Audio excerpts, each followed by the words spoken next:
All right, welcome to the Sweet Talk. Today is February 5th, 2020. And yes, it is Wednesday.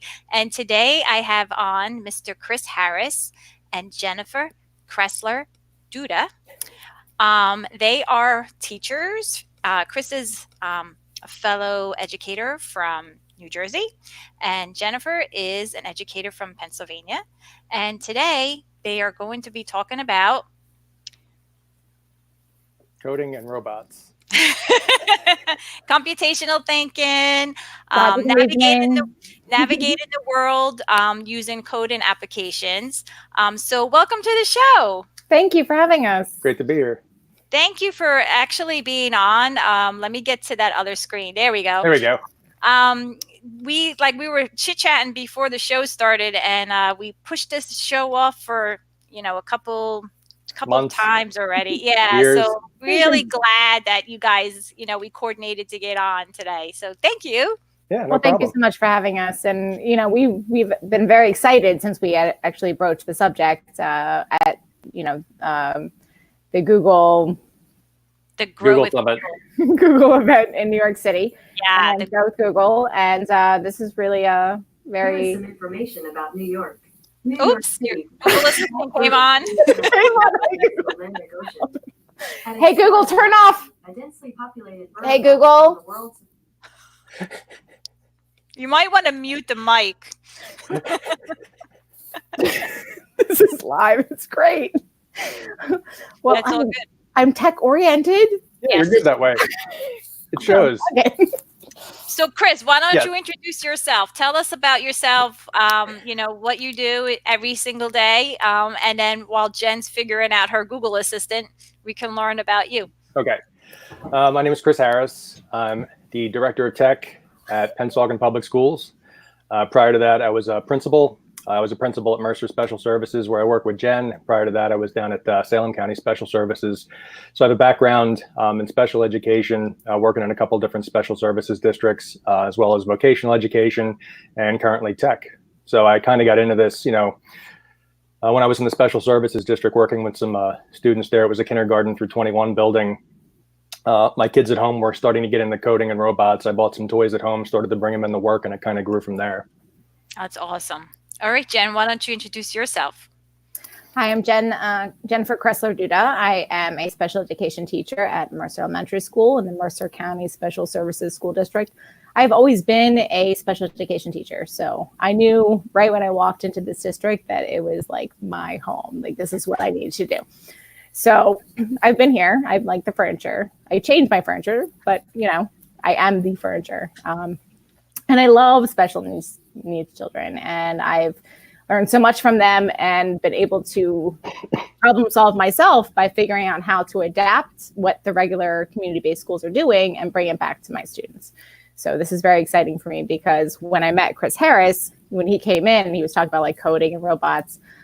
It was actually kind of scary, because I was still teaching my kids like basic recall, like WH questions. And he's like, oh, we're going to teach them coding and robots. And I'm like, okay, well, all right, game on, we can do that. And when he started taking me to the ed camps and everything, I got to see actually what regular ed was doing, because I'm a bubble outside of a bubble. If you're in special ed, you're in a bubble. But when you are in a special services district where every single child has an IEP, then you are in a bubble outside of a bubble. And I didn't understand how far outside the bubble I actually was, because I was always special ed. And I got to see how the amazing, crazy, awesome, cool, fabulous things all these other people were doing. And I'm like, my kids need that too. So that's when I started bringing it back to my classroom and trying to troubleshoot and problem solve how they can also have the same experiences and gain the same exposure to the same things that, these crazy, awesome, cool, fabulous things that, the kids in the community-based schools were receiving. So that's where it started. So. Yeah, no, I am I love computer science. I mean, I'm a proponent of it. I think it should be supported in all the classes, all subject areas.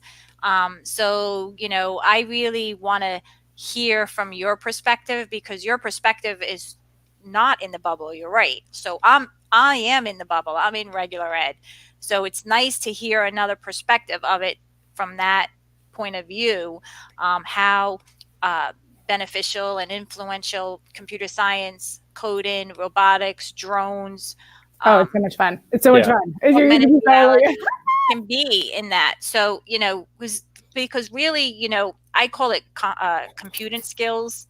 We talk about computational thinking, logical thinking, problem solving, and then you have, perseverance, patience, you have communication, collaboration, critical thinking, and creativity. And that, I bundle it all as computing skills, and all these skills are definitely needed, much needed for in these all students areas. to In all graduate in areas, all whether areas. you Yep, because the kids today, I find that when something gets too hard, they shut down and they give up. And that's part of perseverance. Like, they have to go back in and do the design process and figure out where the problem is, and Yeah. try to come up with a solution and test it. And Well, so, like, how do you go about that process with your students? And then, like, what are some of the tools that you use to engage your students in this kind of computational or computing skills and thinking skills? Go well, ahead, Chris. We'll let you answer that one. Well, from an administrator perspective, I'm not a classroom teacher. So I think it's a job of an administrator to go out and find what's going on in the world and bring it back to your school. When I was at the vocational school and the special services districts, there are schools of choice. So I think you always have to kind of show off what you're doing, kind of make you, more appealing to parents when, people are shopping around for different placements.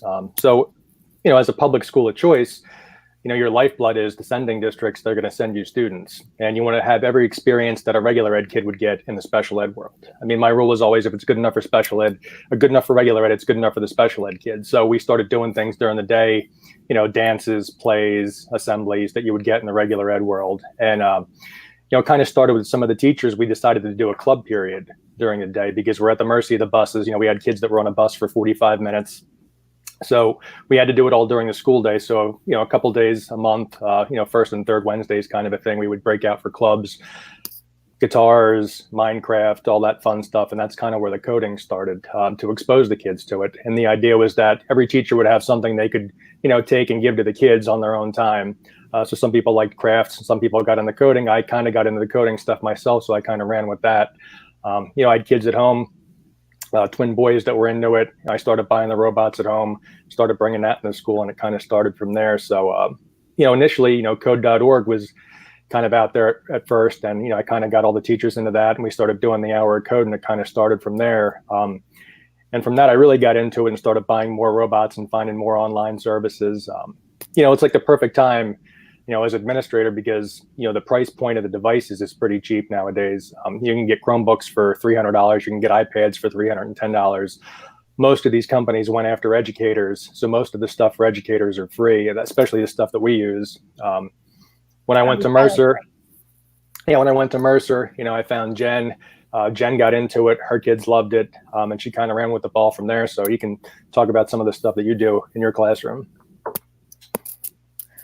All right. So what I found in my classroom is that my students, they don't like to be wrong. And I also found with my own children, they don't like to be wrong. And when they find that, like, they're wrong or their answer is wrong, it's very delicate how you handle that situation, because there can be a huge consequence in, reactional behavior that comes with them being wrong. But what I found also is that, I teach applied behavior analysis all day long. So I'm breaking big concepts up all day long into smaller steps. For example, like if I ask a kid to go get a pencil across the room, or a ball, or, some object that is located across the room, you would think that was a one-step direction. Now, for these students, it's not one step. You actually have to teach them, they have to push their chair back, they have to stand up, they have to turn around, they have to walk a certain number of steps to said object, they have to bend over, pick up said object, stand back up, turn around, walk back to chair, sit down in chair, hand over said object. And, it could be up to 12 steps, but that is something that I'm already teaching. So what I found with coding, and at first I went to code.org like everyone else, and code.org is amazing, but it was too high for my kids. So my kids, have been middle school age children who are physically, could be anywhere from like 4th through 8th grade, but developmentally, cognitively, they are like 6 months to 1st grade. I had one kid that was generously like 2nd grade. And so a lot of my kids aren't reading, and a lot of my kids are struggling with the verbal recall of their words and conversational skills and initiation of skills and life skills and so on and so forth. But I'm already breaking down what we think are small concepts, but they're big concepts, into very small steps. So when you're taking it at a coding perspective, when I started looking into applications that would work for my students, that would teach them problem solving, logic, reasoning, so on and so forth, I was looking for things where I didn't need the kids to actually know how to read. I needed it to be very visual, very like the block-based coding, so on and so forth. Now, what I've found is that by doing that, it's breaking down every step. So we need to get this character from this space to this space. And so they start with like simple sequencing. So it's like walk, walk, walk, jump, walk. Now, if you're walking more than if you're doing any type of code more than once, you're going to use a loop. So now I'm teaching looping. And then if the person or object hits an object, then you're teaching conditional. So you're going to go forward forever because we need to get the person from A to B. But if it hits an object, now we're teaching conditional. So if hits object needs to move up one space and to right, and then it'll continue with your sequencing and your loop. So it gets more complicated, but it's breaking down concepts. It's teaching concept by concept instead of teaching the syntax, of the typing. So they're understanding the logic behind it now, which also really helps my students with problem solving and logic and reasoning, is that they love to make their character die first. They love to make the problem happen first. They want the characters to fall. They want them to fall in the water. They want them to get hit by laser beams. They want the worst possible thing to happen. And I let them, because they're interested in figuring out how to make that work. Now, once they've killed their person or their objects, or it didn't work many times and like the signal goes off, and they laugh because I think that's hilarious. It's like the first time my kids could get the answer wrong and there's nothing bad that's going to happen. They think it's funny. That's like reverse engineering. Correct. So, all right. So I'm really good with behavior. That's actually my thing. Actually, that's my gift. So everyone else, like I looked at my friends growing up and like they could sing, they could dance, they had all these beautiful talents. And I'm like, I have no talent. I'm like so average. I'm like average across the board. And then I started teaching, children on, children. And I'm like, actually, I have a talent. I'm really good with behavior. I'm really good with getting kids to believe in themselves and be confident with themselves and not want to hurt anybody or themselves. They actually are awesome. So let me ask you this, Jen. Now okay. So, I mean, I'm a coder. Okay. That's my mind, right? Computational. Yep. That's my mind. Sequencing step by step. So when you were explaining all that before in the coding world, walk, walk, walk. And then if you hit something, go up. Yeah. Right. Yeah. Do you find that thinking process helps them it bleeds into other aspects? Yeah. That's what I was just going to make sure, because that's important. Yep. Here again, my students have a difficult time generalizing concepts. They have a difficult time generalizing it. But once they start thinking, like, for instance, every year I get my kids, and I have a different class every year. Some kids I have more than 1 year, which is great. Some kids I have up to 5 years, which is awesome. And then it's really hard to lose them because they are now your actual children. Like, you've birthed them, you love them that much.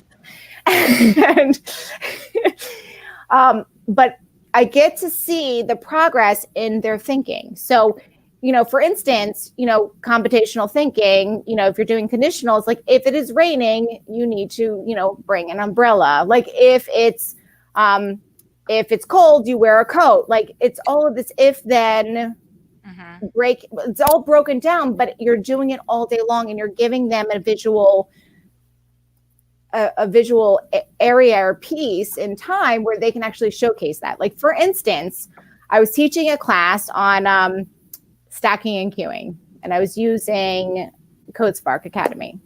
And, you know, all the animals were falling down and so on and so forth. And, you know, I have at that, I do, I mean, I have, but at the time I had very intelligent people in my classroom, like educated adults in my classroom. And so I will teach something and we will learn together. And I find that that also models for my students how, when Miss Jen is frustrated, what that looks like and how I can work through. And I will state what I'm thinking to go through the process of, like, what's the next step? And we're all helping each other. We're coming together to help each other. And I had my occupational therapist who graduated from, like, Columbia. I had my behaviorist. I had her intern. I had some of my interns. None of us, including the students, we're all getting frustrated because we're like, oh my gosh, I can't believe it. Like, what am I missing? I had a student come back, not verbal, can't read, come back, and he, you know, came into the classroom and was like, you know, Miss Jen, like, teacher, you know, my turn. I'm like, yes. Like, your turn, yes. And so I handed him the iPad. So I mirror everything. So when I teach a coding group, we work together as a group and we all problem solve, and we can see it on the Apple TV behind us. And then we'll break into smaller groups to then practice that skill that we had just learned. And this child came in and I handed him the iPad and I said, go. And you know that little stinker bug, I'm telling you right now, he got it the first time. No. Can't underestimate these kids. No, first time. This kid just came back from speech therapy. He got it the first time. He couldn't explain how he did it. So in my room, it's show me, not tell me. It's like, show me, like, what you know, not tell me. Show me what you know. And what was great about it is that I could push the replay button on the iPad, and he loves doing things over and over again, and over and over and over and over again.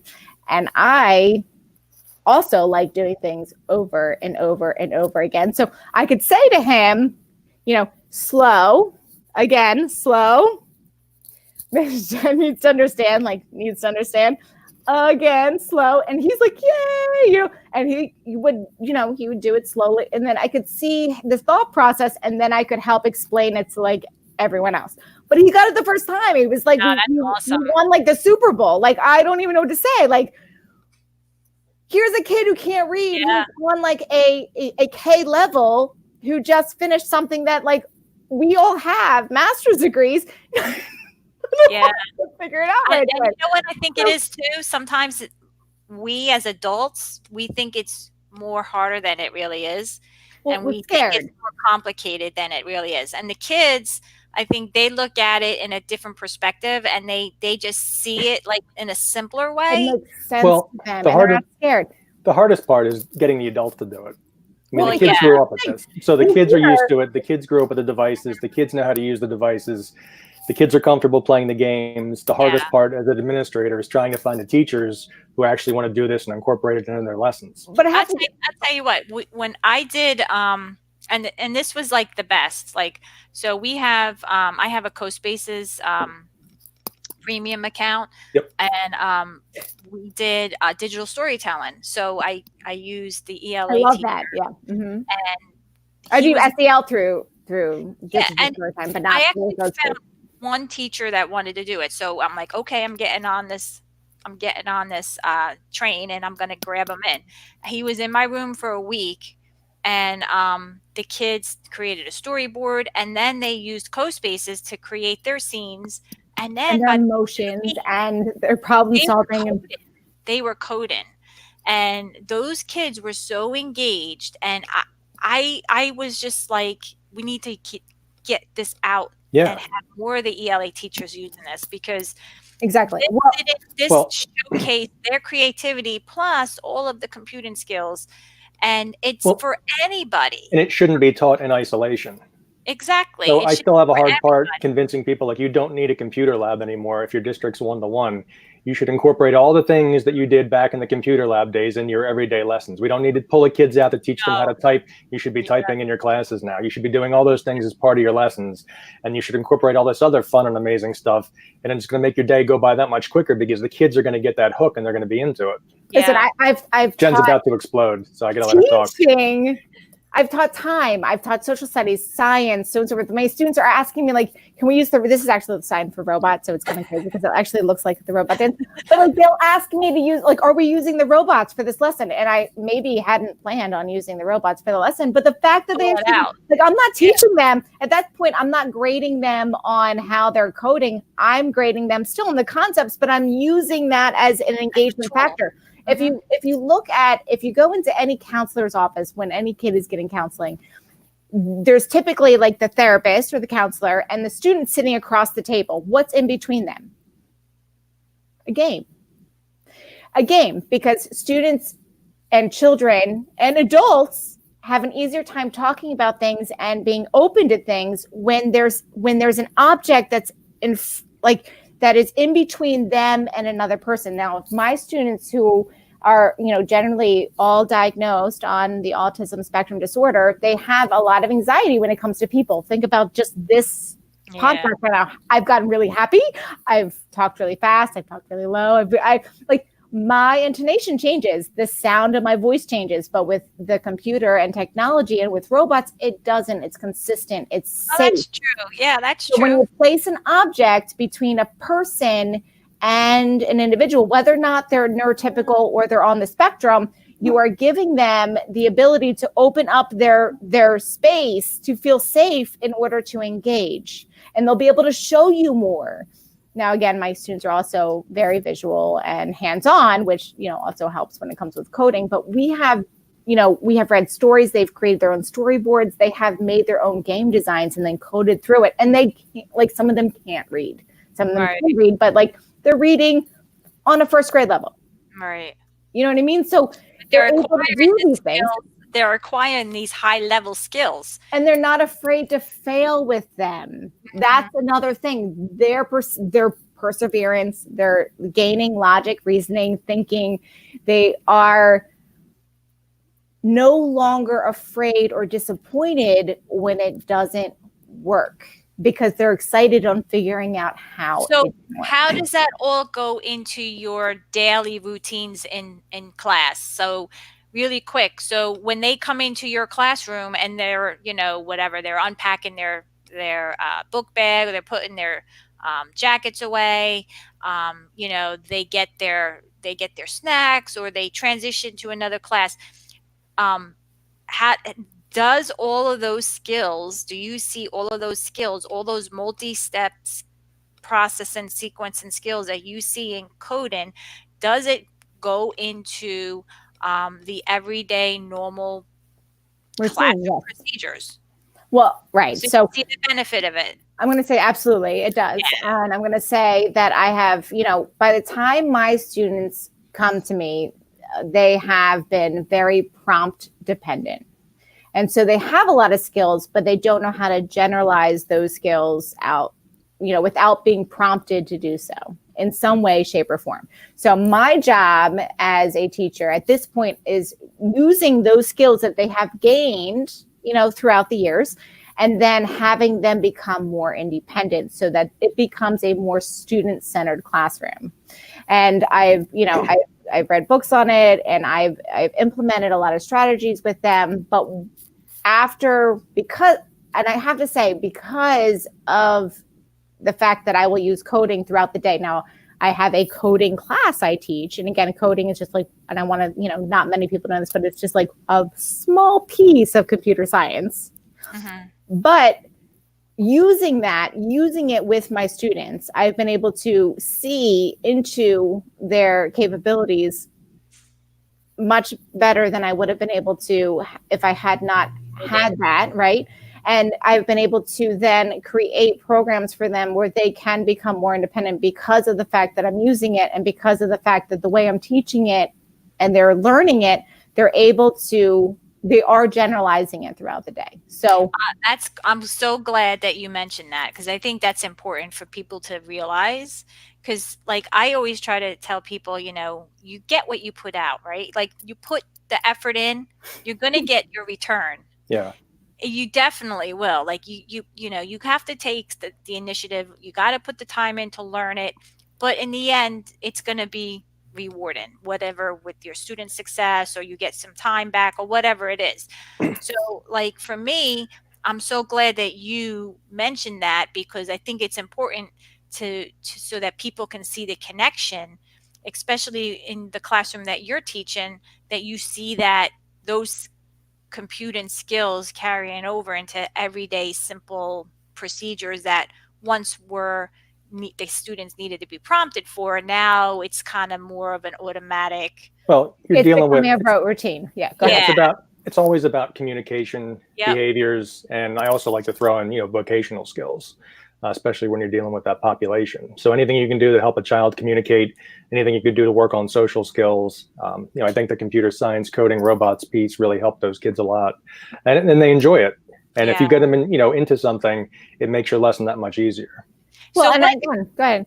Oh, sorry. So like what are, just briefly, like what are some of the tools that you use with the students? You said code.org, but Well, I started with code.org, but it was too high. So Okay. then I went to Swift Playground, and that was still too high. And then I found Box Island.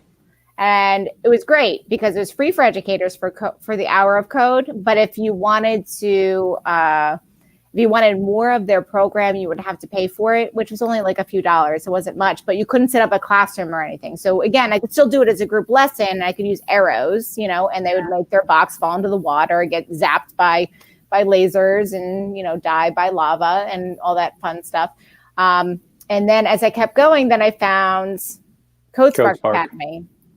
And when I found CodeSpark Academy, I started because it was literally taking concepts such as sequencing, advanced sequencing, then it was taking conditionals, variables, functions, and it had different puzzles that you would do, and then it gave you a space where you could create your own game board designs. I now also do storyboards where I teach, social emotional learning through it. So I'll give, the kids a problem, or we'll have a story, like a simple story that we've read, and then they pick the characters and they can design them, and then they have to code them to speak to each other. Like, this is what happened, or this person pushed this person. What do we do now? Like, how does that person feel? And then they have to code their face. Like, what does that face look like? Because my students have a hard time understanding the facial expressions, of other people. And that's really important. That's a huge social skill that they're lacking. Yeah. And we're able to do that. Now, again, I will say that because I started posting videos and so on and so forth on CodeSpark, I am the special ed subject leader for CodeSpark. I don't get paid for it, so I don't feel like I don't want this to be like a sales pitch for them. But I do find like that is like my kid's favorite, thing. The outside of the robots, when I bring the robots in, like that's a whole other, story. Well, what kind of robots do you use? Well, we used Ozobots, Sphero, pretty much anything from the Sphero company. And Sphero is amazing. Yeah. Like, the companies that basically made it are the ones who went after the educators, I think. So early on, all these companies started off as toys, remote controlled toys that you needed a device to use. But then they flipped it to the educational side where they did some sort of drag and drop coding, which is all the stuff we played with in the special ed world. And also we'll build towards, writing, in Python or Java and so forth. So in special ed, elementary ed, you're going to start with the drag and drop coding, and then it's going to progress middle school, high school. Obviously, you're going to get into real coding. But the idea is that we would do it to expose the kids to it so that by the time they're in middle school, by the time they're in high school, they have a background in this. And again, It doesn't matter if you're special ed or regular ed, you still want to expose the kids to it because you don't know what's going to happen to that kid when they're in high school. Like, they might really find their thing and take off with it. Right. We teach kids poetry. We don't expect every kid to be a poet, right? We want them to learn how to think. That is the biggest piece. We need them to learn how to think. And this is just another way to think. Yeah. It's fun. The kids get into it. I mean, a lot of the teachers are really starting to get into it. Even where I'm at now, they're starting to do more of it in the elementary school. Some of the librarians are starting to get into it. So I'm buying more of these devices for people to use, which I think is great. Yeah, I mean, we're trying to do the whole makerspace thing. So, I mean, we're really starting to put money into that now, where I've gotten some Mozobots for people. I've gotten a bunch of Sphero bolts, Somalis, starting to get some tele drones out to people. And actually where I'm at now, we have a really good middle school robotics group, 3 great teachers that have been doing robotics in the district. So we're trying to basically get that into the elementary. So they have the elementary, intermediate, middle school, and all the way up through high school. Nice. That's nice. Yeah. I mean, we just did, I'm the robotics advisor with the science teacher at my school, and we just completed the first Lego League competition using the Lego EV3 Mindstorms. Yep. And so we use them in robotics club. But yeah, so that was fun. And we have those in our middle school, but they haven't competed with them yet. But my kids are actually they're actually in robotics practice tonight because they're in the high school team now. So okay, going to pick those guys up in a little bit. They're building the bigger robots this year, which is kind of fun. I'm telling you, it's fun. It was interesting. I mean, this was our first year doing it, second year doing robotics club, but first year competing, and it was a learning curve. Yeah, I definitely learned a lot, and I'll be more apt to change and evolve for next year. But you know, it was a great experience. It was a lot of things that you had to prepare for and do, but I would definitely highly recommend it. Definitely. Yeah, I think it's great. I mean, they actually hosted at my kids' high school. The middle school team had a big, Lego robotics event. So I actually got to judge it, which was pretty cool. Oh, that's cool. So I got to see the different teams come in. Yeah, it was kind of neat to see all the kids doing their different things and the different presentations they had to do. It was surprising that there were a lot of independent teams as well as school teams. Oh, wow. Well, yeah, I guess a lot of parents just have kids in the neighborhood. They started their own club and they would, club. It's interesting, And a lot of kids are into it. Yeah, it is. I hear you. I mean, I'm so glad that you guys came on today and shared about your, this computer science code and application, integrating it into all of the, your curriculum and your special education students. It's definitely important. I think it's important for teachers to understand that even though it sounds scary, we're not computer scientists. Like, we didn't go to school for computer science. We don't understand necessarily computer science. But what I feel like what most teachers need to know is that you can learn with the kids. It's okay. It's okay to learn with the kids. Yeah. And you don't have to be, at this point, there's so many applications out there that are very intuitive, and you will get stuck, but it's not going to be the downfall of Rome. And I tell people too, ask the kids how to do it. The kids already know how to do it. They already know. I think the fact that I don't know just so they can help me, because when they think they're helping the teacher, they feel like absolute rock stars, and that's how I want them to feel. Yeah. And I don't want them to think I know everything. The best is when the kids teach the other kids. Yeah. They love that. All good. It's great to watch. It's all good. But you're right though, teachers are very hesitant with this because they're scared. And there's so many great resources out there like CS First, Code.org.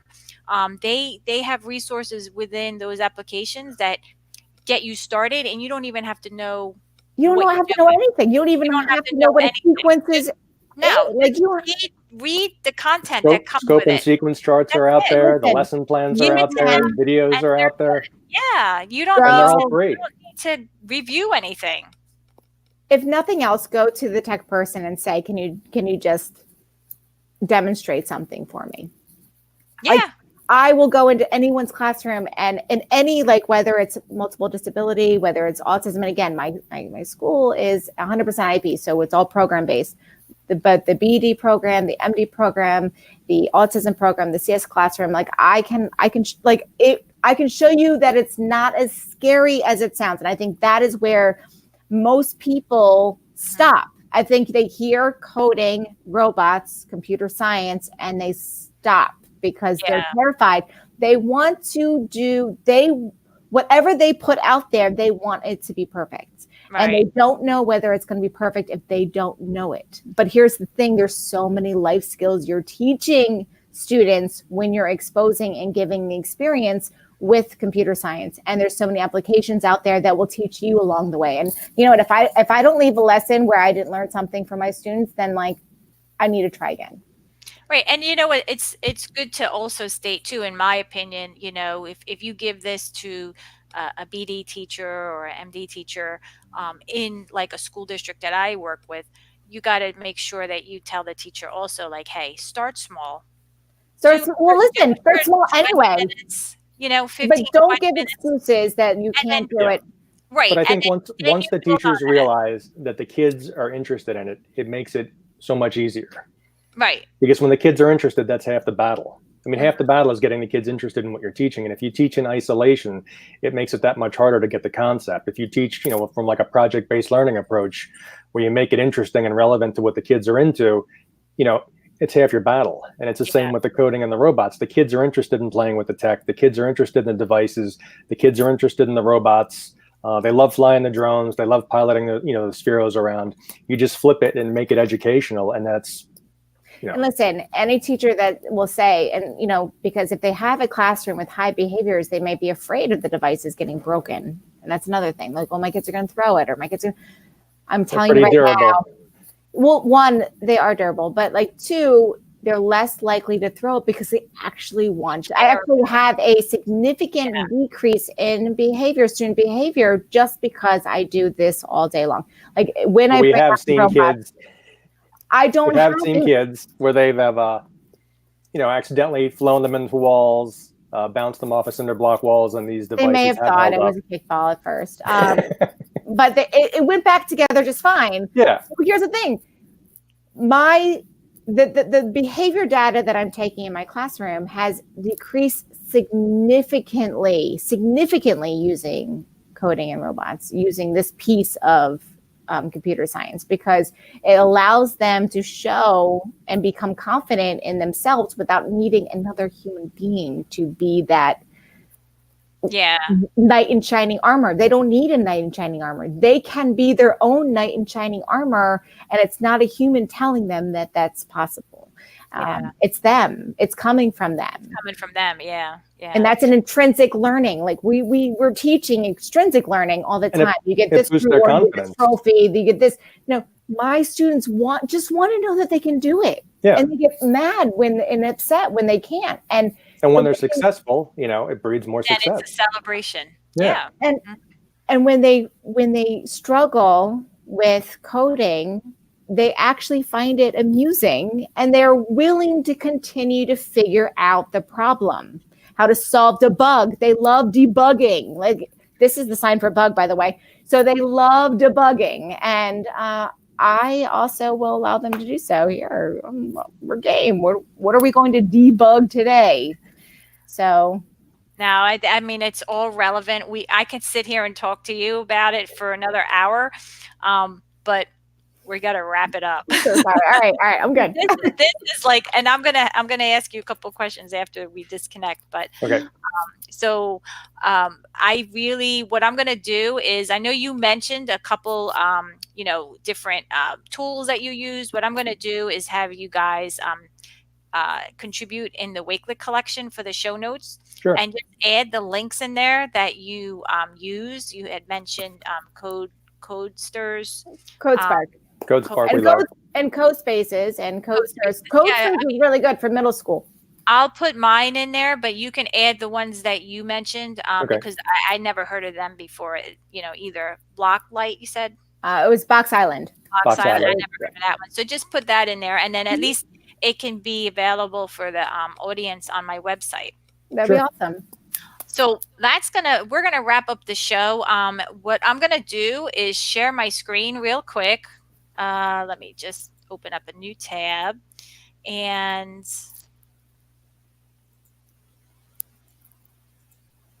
okay, can you guys see my screen? I can.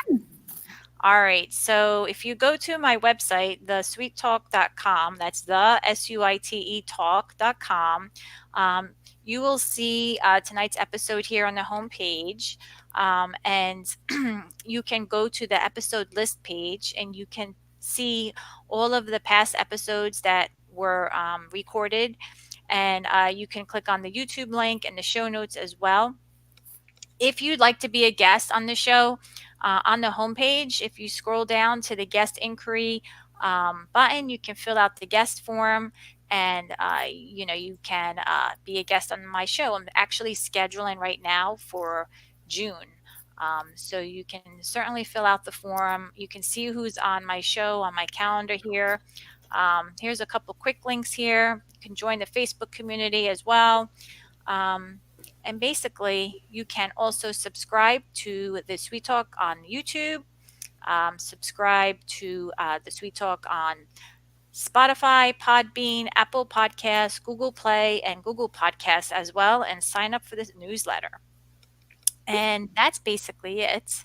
I'm going to go back, stop sharing my screen. And one more thing that I'm going to do is just pitch out that I wrote a book with Alice Keeler. Oh, congratulations. Thanks. And it's basically on Google Classroom. It's stepping up to Google Classroom.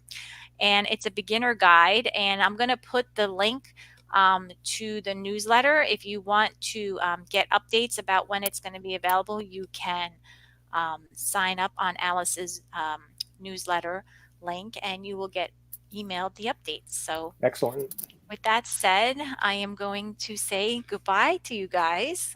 It was really a pleasure. I really was Always a pleasure. enjoyed the conversation again. We're going to talk after the show is over for a minute, so don't hang up. But until next time, have a great night, everyone. Thank you for You too. tuning in. Good night. Bye.